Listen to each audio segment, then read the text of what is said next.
Assalamu alaikum warahmatullahi ta'ala wabarakatuh. AMC International Flavor Watcher ani muso Burkina kono ani Burkina koka anga folo bi kata aw kilgele bela jani ni wakati na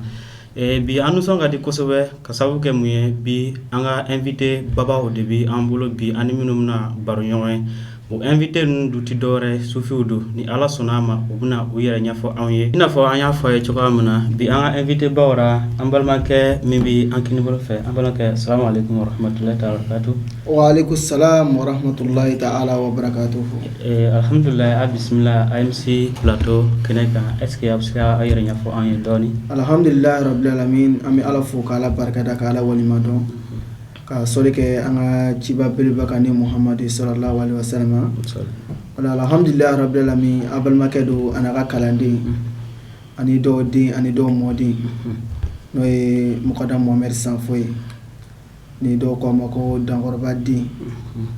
Ni do ere ko mako Shirifullah. Wani do ere ko mako bunti ni telima. Allahu akbar. Wa to ko dunu ka cha ko sobe. Nga hakemi nga fo kanga fo. Donc ansela MC Plateau bleu bankaya. Sigatumina. Wala we antoye. Oui, anjamu fane na la sona. Alhamdulillah. Ami ifo ibarakada Mohamed Sanfo. Malaka assalamu alaikum wa rahmatullahi ta'ala wa barakatuh. Wa alaikum salam wa rahmatullahi ta'ala wa barakatuh. Ofene aw bismillah AMC Plateau sanfeni wakati na absika awere nyafo anye doni aw togo di ajamu juma haya. Bismillah. Wala alhamdulillah. Ama fleba chena musobela jenefo. Ni de abalmanche Zulkarnain tiala kabo madne bakulu sanfé ni do kama a sex visit samwala gari no to yerde jensendo sufido ndala kanyere soro AMC raya ya rabbi lamu mam ala bulala khadi bela jena ala kan sigi herela kan wuli herela ma sha Allah alhamdulillah. Sans plus tarder bi aya me ko amiga me ngunu bi du kono ro chamana ka foko madne ba kulu sanfé ko événement belebele ba do bi ka laben ko le 17 août le 17 août nana mu activité yone bi le 17 août napsika doni fo ayi ara Alhamdulillah rabbil alamin yeni ngalo wal jalen ko sobe dom belebele ba do le kundani be onka domi ni donga bon ala bolo don korotale no ala bolo mais don min fana be ni ala yere be waso ka teme don be kan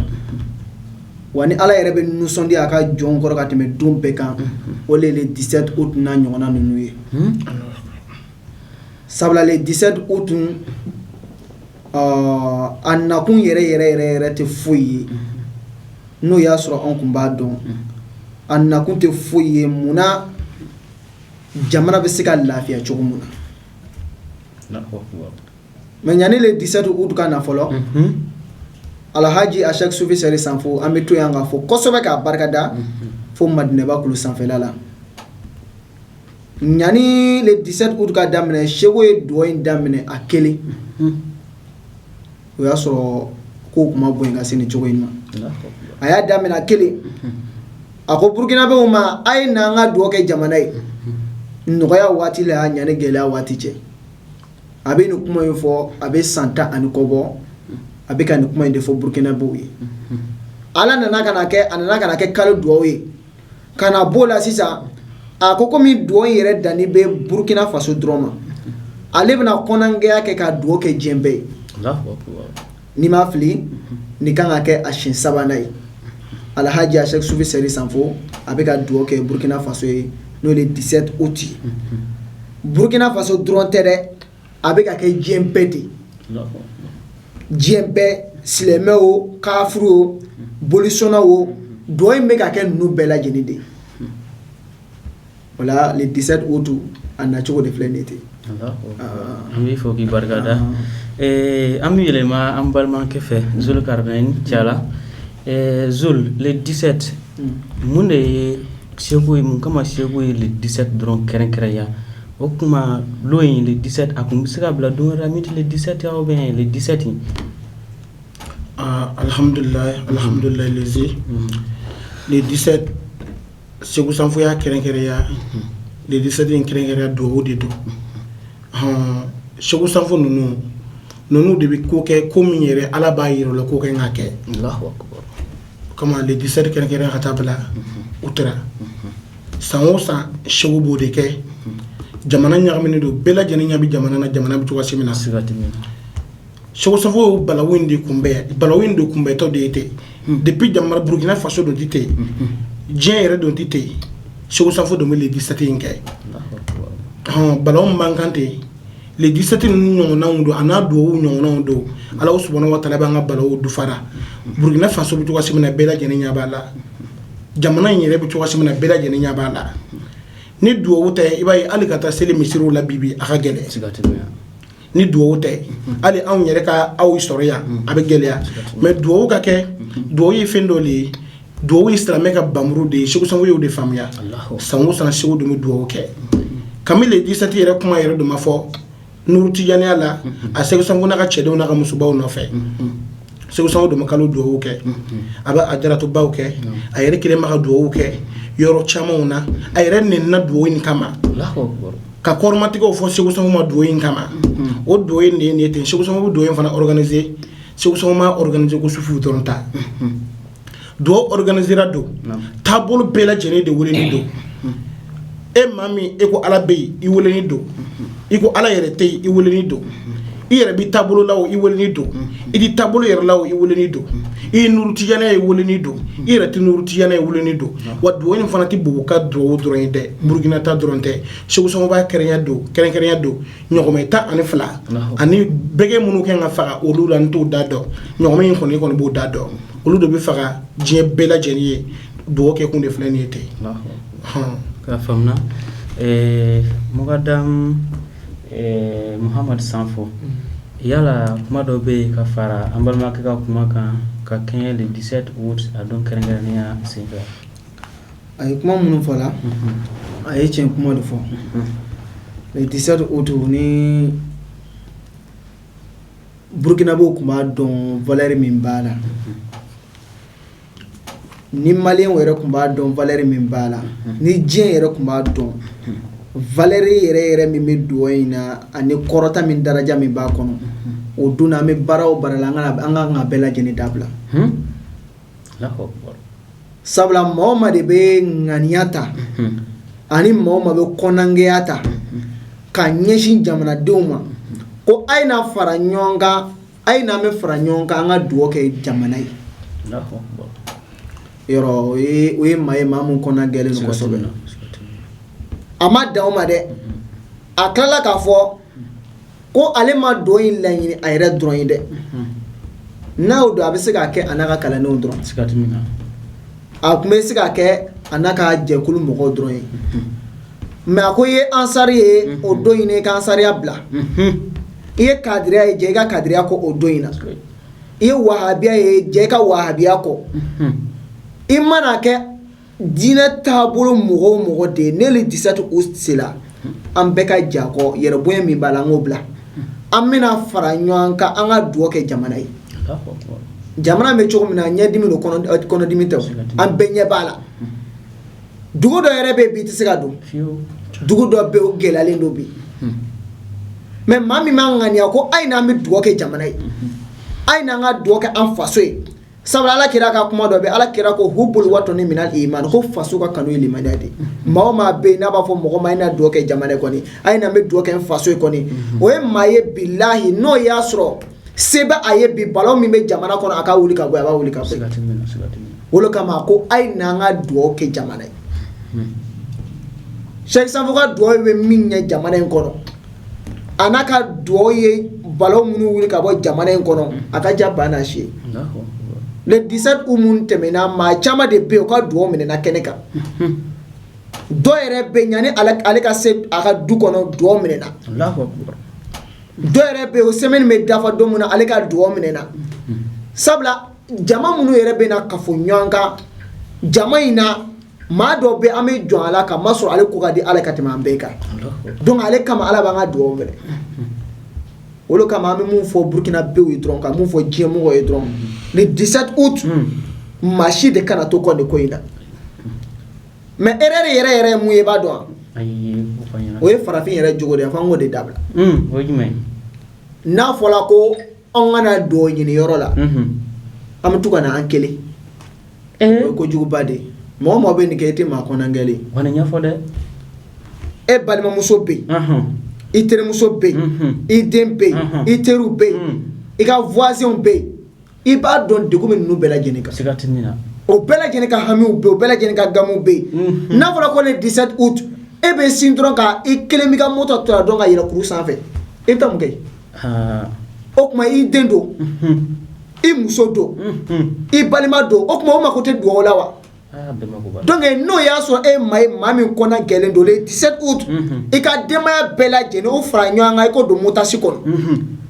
i y'a faamuya i b'o don motasi kɔnɔ a bɛɛ lajɛlen ka sira minɛ an ka taa bama sira la i bɛ yɛlɛ kuru belebeleba in sanfɛ kulu mun ni ale de ka fisa ka tɛmɛ kulu bɛɛ kan kulu min ni kɔrɔta b'ale la bi ka tɛmɛ kulu bɛɛ kan fo a n'a ɲɔgɔn dɔn parce que ala deli bɛ kɛ kulu o kulu la ni kulu tɔw ma taa i y'a faamuya donc e ni ka denbaya bɛɛ lajɛlen nalen wallahi o duwawu bɛ minɛ sabula i ye kɔnɔngɛya de kɛ alakira muhamadu ko maa o maa bɛ kɔnɔngɛya i silamɛɲɔgɔn ye ko e de ye silamɛ ye donc an bɛ mun fɔ a ye dɔrɔn an kana baara in ta an yɛrɛ dama dɔrɔn ma an ka balimaw wele an sigiɲɔgɔnw wele i jigi bɛ mɔgɔ ma k'a bɛɛ lajɛ hali jugu a fɔ a ye ko le 17 août bɛ yen a bɛ na alhamdulillah AMC International filɛbagaw hali bi an ni an ka belebelew bɛ ɲɔgɔn na video in a y'a partager a y'a aimer a ka partager yalasa aw fana a y'a mɛn sisan Mukadam bɔra k'a fɔ an ɲɛna ko an bɛɛ lajɛlen ka jija an ka se ka ye le 17 août kɛnɛ kan e min fana bi k'a lajɛ i b'a partager yalasa i balima k'a sɔrɔ an bɛɛ ka ɲɔgɔn sɔrɔ le 17 kɛnɛ kan Zul a bi to le 17 août a ko activité jumɛn ni jumɛn yɛrɛ de bolo dalen don le 17 senfɛ alhamdulillah le 17 Nour Tijaniya jamakulu bɛɛ lajɛlen ladilikan min bɛ ne bolo dɔrɔn ka d'o ma le 17 bari munna jamaw dɔ bɛna na Madinɛba kuluba sanfɛ n'a fɔra ko ko bɛ ten ko ba dɔ bɛ yen jamana sugu bɛɛ bɛ na jamana sugu bɛɛ bɛ na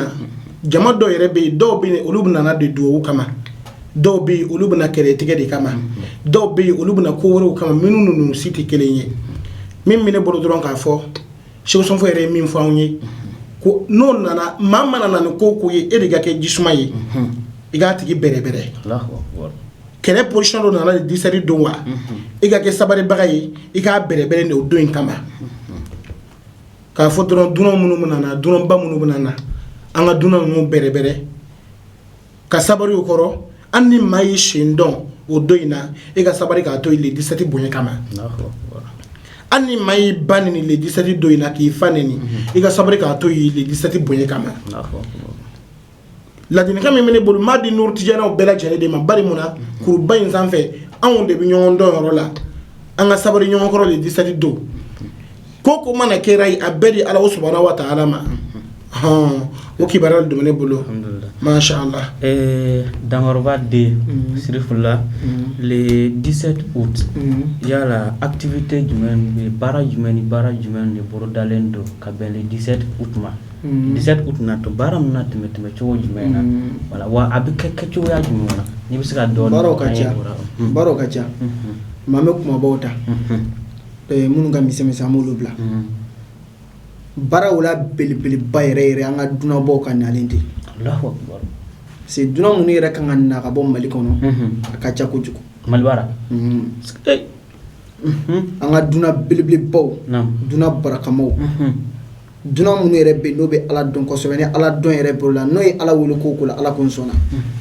o fɔlɔfɔlɔ o ye Cheikh Yaku Dukure ka bɔ Mali la n'Ala sɔnna le 16 ale bɛna yɛrɛ sɔrɔ Bobo kɔnɔ yan le 16 yan le 16 ale bɛna ka kɔn don yɛrɛ ɲɛ ale bɛna ka kɔn don yɛrɛ ɲɛ Allahu akbar donc an bɛ mun fɔ bɛɛ lajɛlen ye le 16 an bɛɛ lajɛlen ka bɔ i n'a fɔ kɔnɔkulu an ka taa ka taa an ka seku belebeleba in kunbɛn n'o ye Cheikh Yaku Dukure o y'a fɔlɔ ye parce que olu yɛrɛ dolen jamana yɛrɛ kɔnɔ Ala bɛ se ka hinɛ jamanadenw na ninnu dolen kama Allahu akbar siga t'a la parce que Alahu Taala ko a ko maa o maa bɛ yen n'i bɛ ale Ala ka jɔnɲumanw bonya ale Ala bɛ bonya akla fa tuguni ako al ulama warasatul anbiya ko doni baw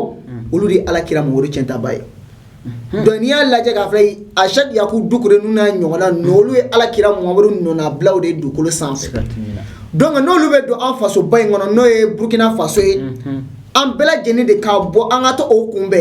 ko aw bisimila an ga jamana barakama en kono no e Burkina Faso e donc do ina o kumelit na ke bashi ko anabna dese ah bon ay ati dese o nan dese la amin nono kene yala ka kala Allahu akbar ninga min Allah taala sonama wala bara min ba ko tuguni anga duno chama babin nana mais bara wala belebele bayere de wodi nyawmeni ay nyere dama do la folo don fayen wala ngala nyome koroge nyome do yere nana nyina no ko kuma ngo kuma samadu wa wal manyame dido tema kabu Allahu akbar nyame mun nana nyame bilibili po nyame mun rebe ni yo ye be singa innige on no fet ne be nga nyame yera mani nyame nyo e folo ko chubudi wala ah bon le 17 août le 17 août kunga nyame mi kan afa ale nyame nye nyabe bilibili pot nyame ta ani flo de kan afa joli ta ani fla Allahu akbar kelente fla ta fota ani fla wole kan afa anga jamana kunga ko ina no Burkina Faso ani jempe abra mo dabali ban ko okuma a chaque souvi sari sanfo e sa mata bolo jam fama do ko igan deme wa ni ngal musamo amina sama do imna sama ah bon ibo jabe voilà donc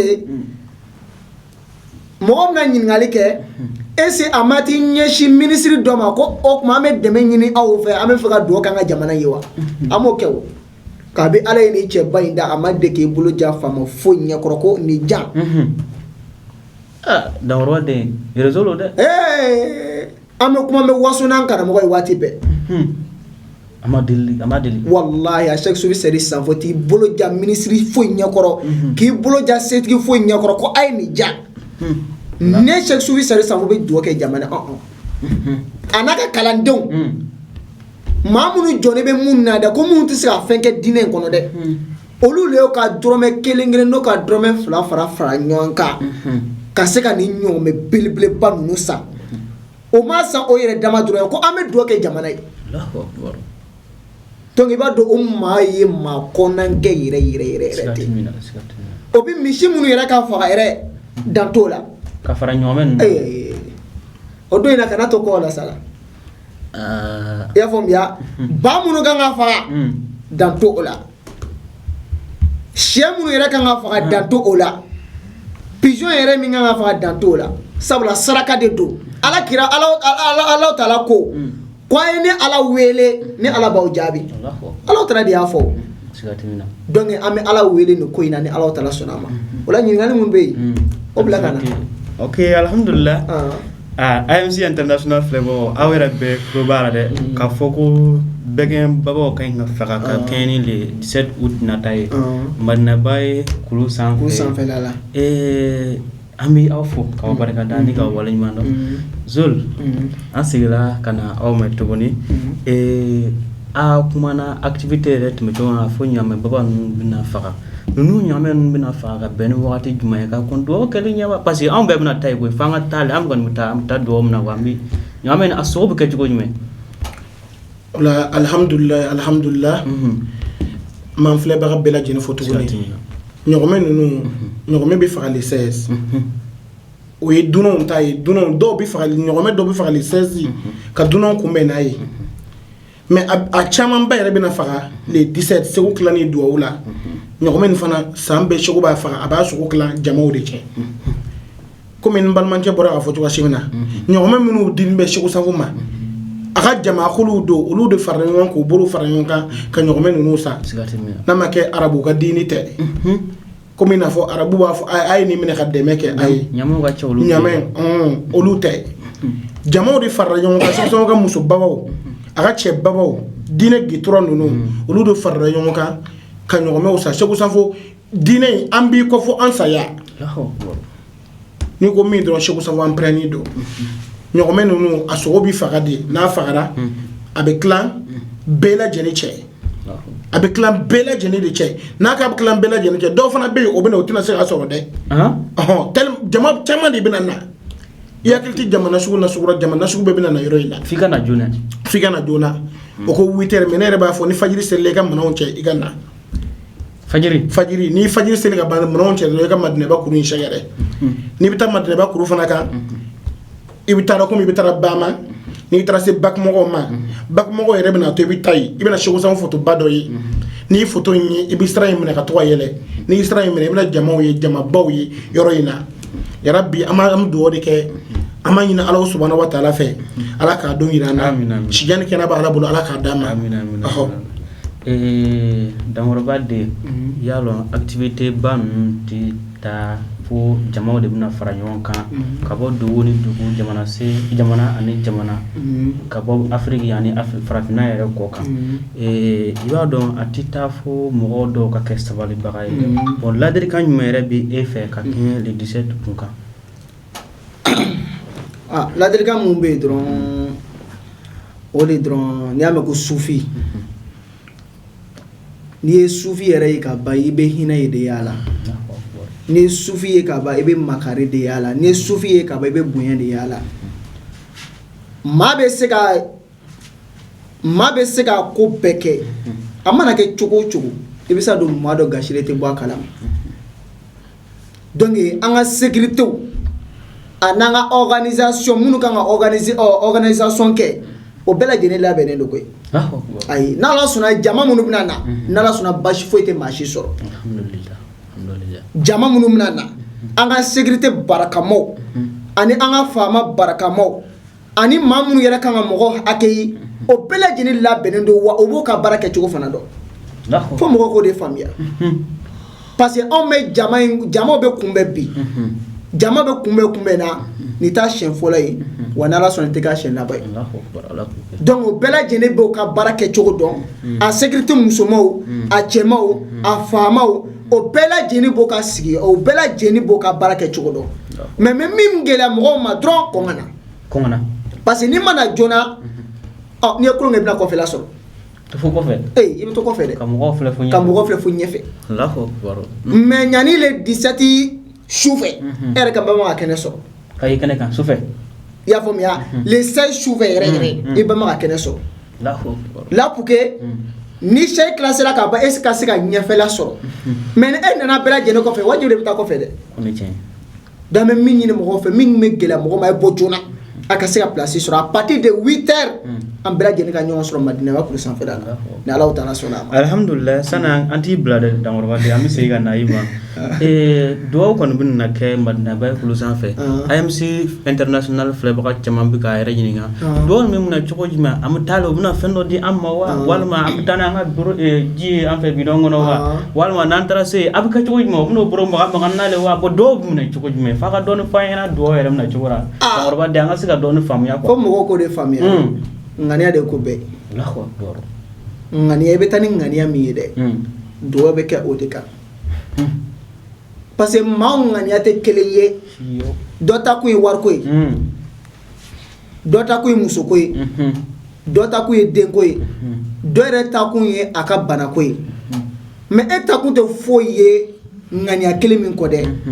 seko bɛ kuma a n'a ka ala de cɛ a bɛ duwawu belebeleba min kɛ dɛ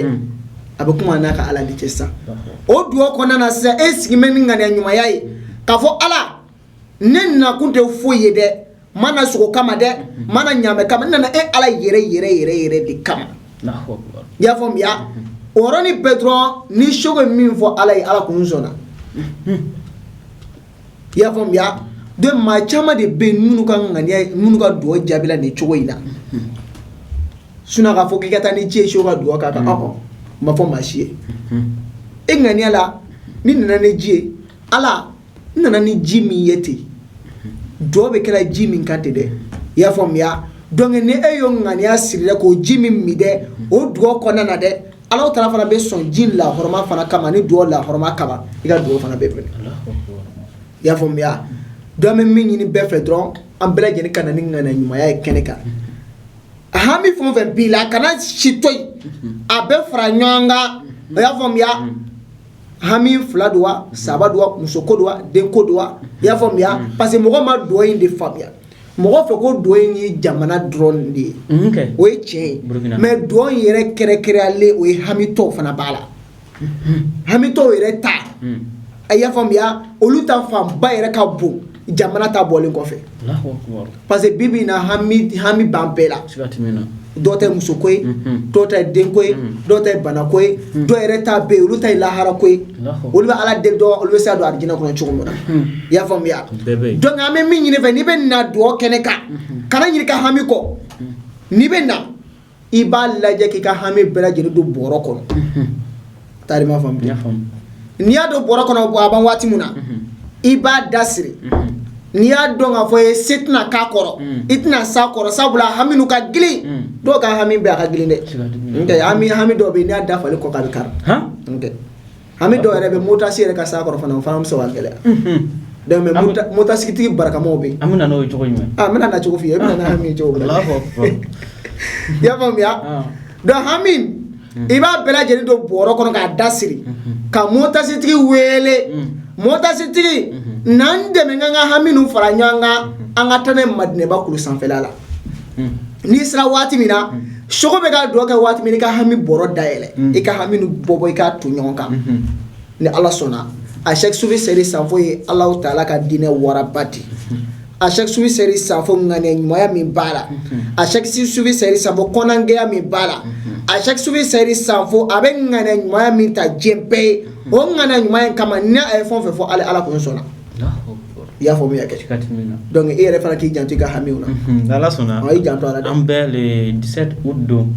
an bɛɛ n'an ka hamiw bɛ na ka na bila kɛnɛ kan an n'an filɛbagaw bɛɛ lajɛlen sɛw ka dugawu k'a kan kosɛbɛ a ka tɛmɛ Zulfakar a bɛ yafa ma le 17 août an tɛmɛna ka ɲininkali kɛ Dankɔrɔba den na sisan a ko bɛ kɛ cogo jumɛn i bɛ na n'i ka hami ye cogo jumɛn Dankɔrɔba den ko an k'an ta don moto taxi kɔnɔ ka na o sira kelen don a taalen na cogo wɛrɛ b'a la n'a ma se ka min fɔ n'i bɛna o fara kan wala alhamdulilayi le 17 an ka karamɔgɔ y'a fɔ le 17 a bɛna kɛ en même temps filabɔ fana bɛna k'a la filabɔ bari hali ni le 17 tɛ cogo don filabɔ kɛ kalo kalo fi sabilillahi ka di banabaatɔw ma fisabilillahi le 17 don yɛrɛ filabɔ bɛna kɛ ni maaw bɛ se a ye kɔn ka taga dagaw bila kabini kelen o don in na jamabaw de ka dagaw bɛ kuru kan nin waati in kɔnɔna na fila bɛna bɔ ka di mɔgɔw ma fisabilillahi a ye taa yɛrɛ fila kɛ fisabilillahi o fila in fana a ye maa caman ka bana fila kɛ dɛ n'an ka man da dora waatiw bɛ koro yan yɔrɔ la a ye maa caman ka bana fila kɛ maa dɔ yɛrɛ bɛ a ka bana nɔgɔyara fila in sababuya kama a taamana de ka taa fɔ sɛw ye ni bana in don min na mais i ka fila kɛra sababu ye bana in nɔgɔyara filabɔ bɛna kɛ Dankɔrɔba den n'o ye Serifula Hayidara Bunteni Telima ale m'o yɔrɔ fɔ ne b'o yɔrɔ fara a kan filabɔ bɛna kɛ Madinɛba kuruba sanfɛ bɛɛ ka hakili to o la le 17 don filabɔ bɛna kɛ Dankɔrɔba den a bɛ ka tugu filabɔ bɛna kɛ o filabɔ fɛnɛ ka kɛ ni le 17 kɔnɔna ye o filabɔ in fila bɛ bɔ cogo jumɛn ni an bɛ se ka dɔɔni faamuya fila yɛrɛ ka hukumu kɔnɔna na dugawu kɛlen kɔ fila bɛ bɔ o filabɔ bɛ kɛ cogo jumɛn fura bɛ bɔ cogo min na dɔrɔn a kɛɲɛna maa di a kɛɲɛna ni le 17 de sinon sogo tun bɛ fura bɔ kalo o kalo di mais fura in yɛrɛ barika ani fura in yɛrɛ ka dugawu jaabi a nana don dugawu kɔnɔ ka kɛnɛ juste o ba y'a fɔ o don in na ni mɔgɔ o mɔgɔ nana fura minɛ o don in na o ye kɛnɛya ko dan ye dɛ parce que mɔgɔ tɛ se ka mɔgɔ furakɛ ala de bɛ mɔgɔ furakɛ mɔgɔ tɛ se ka mɔgɔ ka bana ban ala de bɛ mɔgɔ ka bana ban nka Alahu Taala ye ko tugu ɲɔgɔn na wa Alahu Taala ye sababu don kow la e ko tiɲɛ yɛrɛ e tɛ daga minɛ mais ni i banana i bɛ taa dɔgɔtɔrɔso la i bɛ taa dɔgɔtɔrɔkɛ b'i piqué mais seko ko bon a ye na daga minɛ fi sabilillahi dɔrɔmɛ kelen a t'a minɛ maa si la dɔrɔmɛ kelen a b'a kɛ fi sabilillahi munna a fɔla alakira Muhamadu ma ko wa ma arsalnaka illa rahmatan lil alamin ko Muhamadu ne e ci foyi kɔsɔn i ka kɛ hinɛ ka se danfɛn bɛɛ lajɛlen ma n'i y'a lajɛ k'a fɔ an ka seku belebeleba n'o ye a seku sufi sɛri sanfo ye a nakun de ye fana ka kɛ hinɛ k'a lase banabagatɔ bɛɛ lajɛlen ma donc a bɛ daga min don k'a d'i ma dɛ i bɛ taa o daga min ko dɛ a bɛ kɛ sababu ye fana ala ni olu barika kosɔn i ka bana ye mun ye ala taala b'a nɔgɔya donc o daga in tɛ bɔ foyi an ka farafin yiriw don ani a kuranna a y'a nasiw o de bɛ bɔ k'a d'i ma i bɛ taa kɛ a banna dɔw yɛrɛ bɛ a bɛ taa kɛnɛya bɛ sɔrɔ a tɛ segin ka na tuguni dɔw yɛrɛ bɛ ale bɛ kɛnɛya sɔrɔ a bɛ na fɔ a chaque semaine sanfɛ ni bana de kun bɛ ne na fɔ an balimakɛ y'a fɔ cogo min na ni bana de kun bɛ na san caman ba n bɛ ka ni bana ɲɛɲini a tɛ ka fura tɛ ka sɔrɔ a la mais kabi nana i ka daga in minɛ 1 2 3 sugu n bɛ ala tanu kɛnɛya caman ba sɔrɔ la donc i b'a dɔn a chaque semaine sanfɛ a fɔra a de ma ko diinɛ waraba ok a fɔra ale ma ko diinɛ waraba donc an bɛ dugawu kɛ a chaque semaine sanfɛ yarabi laɲini min b'a la ala ka bɛɛ lajɛlen sabati ala ka kɛnɛya di banabaatɔ bɛɛ lajɛlen ma alhamdulillah an bɛ aw fɔ k'aw barikada AMC international filɛbagaw aw bɛɛ lajɛlen tulo y'a mɛn dɛ ko le 17 août la ɲaamaw bɛ faga misiw bɛ faga sagaw bɛ faga baw bɛ faga ka fara kan furabɔ fana bɛ yen ka kɛn ka di aw ma aw bɛɛ lajɛlen an bɛɛ lajɛlen kan ka se ka taa an yɛrɛ furakɛ Zul wagati korona n'o tɛ an kun bɛna taa ni kuma ye yɔrɔ jan mais kumakan laban jumɛn bɛ aw fɛ e fɛ ka a di i filɛbaga ni i lamɛnbaga bɛɛ lajɛlen ma ni wagati in na ola alhamdulillah ne ka kuma derrière ye min ye k'a fɔ an filɛbaga bɛɛ lajɛlen ye k'a fɔ an k'an janto an ka dugawu kɛ Segu Sanfo ye ka dugawu kɛ Segu Sanfo ye ala k'a mɛn ala ka diinɛ waraba ni Segu Sanfo mɛnna dugumakolo sanfɛ an laɲini ye fɛn minnu ye a bɛɛ lajɛlen bɛna sabati n'ala sɔnna ne kɔni bɛ dugawu kɛ n fa don n karamɔgɔ don n ka seku don n bɛ dugawu kɛ sijani kɛnɛ bɛ ala bolo yarabi ala k'a d'a ma maaya kɔrɔsi diɲɛna yarabi ala k'a kɔrɔsi maaya kɔrɔbɔ yarabi ala kana kɔrɔbɔ yarabi an b'a ɲini ala subhanahu wa ta'ala fɛ diɲɛ malo fitinin lahara maloba ala k'an kisi a ma yarabi ala k'o kɛ a denw yarabi an b'a ɲini ala subhanahu wa ta'ala fɛ a denw yarabi ala ka barika don la ala k'a denw bɛɛ kɛnɛ ma bɛɛ ani keleya yarabi ala ka sabati yarabi madinɛba du ba kɔnɔ ala k'o kɛ yarabi ka bɛɛ lajɛlen fo k'i yɛrɛ fana fo ala k'a bolo mɛn a ka baara la sijani kɛnɛ bɛ ala bolo yarabi ala k'a da n'aw ma ala kana an lɔgɔ bɔ ɲɔgɔn na yarabi ala k'an ni wo don ɲɔgɔn na yarabi ala m'a kɛra masha Allah Damarba de a bɛ ka to sirifu la a ka kumakan laban ani a ka folikan laban a bɛ o kɛ a ka se ka foli di AMC international filɛbaga bɛɛ lajɛlen ma alhamdulillah an bɛ an filɛbaga bɛɛ lajɛlen de fo